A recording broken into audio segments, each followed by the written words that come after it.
I bought the doll because I thought it was cute. Turns out, it was cursed. It all started 3 weeks ago. I was traveling in Southeast Asia, backpacking solo through Thailand. One night, I wandered into a night market in Chiang Mai. The air was thick with spices, neon lights reflected off puddles, and somewhere between cheap trinkets and old VHS tapes, I saw it.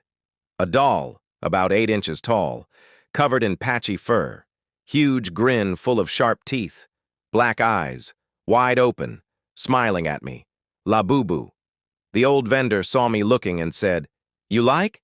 It protect you. One of a kind." I asked where he got it.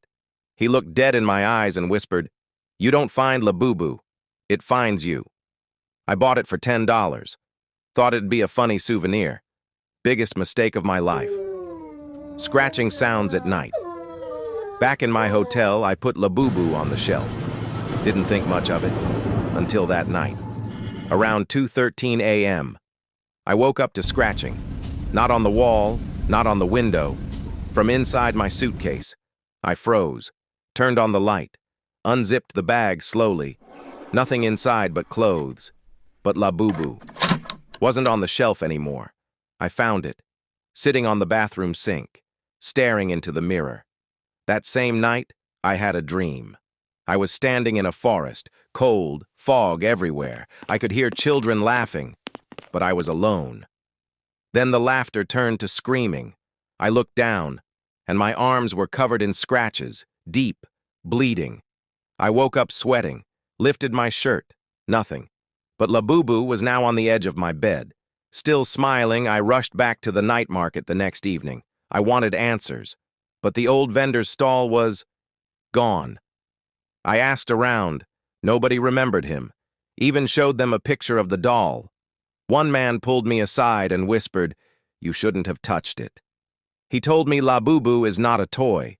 It's a forest demon in disguise, a spirit of mischief, anger, and hunger. Once you let it in, it doesn't leave. The night I bled. A few nights later, I woke up with my chest burning, lifted my shirt. 3 deep claw marks, fresh, bleeding, no windows broken, no doors open. But Labubu, now seated on my chest, grinning, its fur sticky with blood. I did everything I could, holy water, burning sage, even locked it in a steel box and dropped it in the river. It came back. Next morning, it was on my kitchen table, holding a piece of my hair. I posted about it online. A woman messaged me from Indonesia. She said she bought a Labubu from the same market last year. Her brother vanished. The doll was the only thing left in his room, eyes painted shut in blood. She told me there's only one way to end it. I had to take it back to the forest, where it was born. I traveled to a remote village where she guided me. A dense jungle, no signal, no light.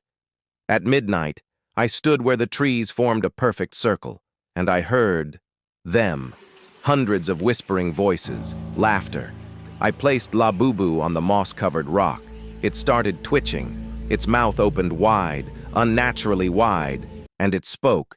"You gave me a home. Now I take yours." "Possession," I blacked out. Woke up in a hospital 2 days later. No ID, no memory, just one thing in my pocket, a photo of me, smiling, holding Labubu. But here's the thing, I don't remember ever taking that photo. And in the background, standing in the shadows, was another Labubu, taller, human-sized, still smiling. You think it's just a doll? Look behind you. If you ever see a Labubu in a market, don't touch it. Don't smile back, just walk away. And if you already own one, check if it moved tonight. Like, share. If this story chilled you to the bone, subscribe for more horror that stays with you. Even after the screen goes dark,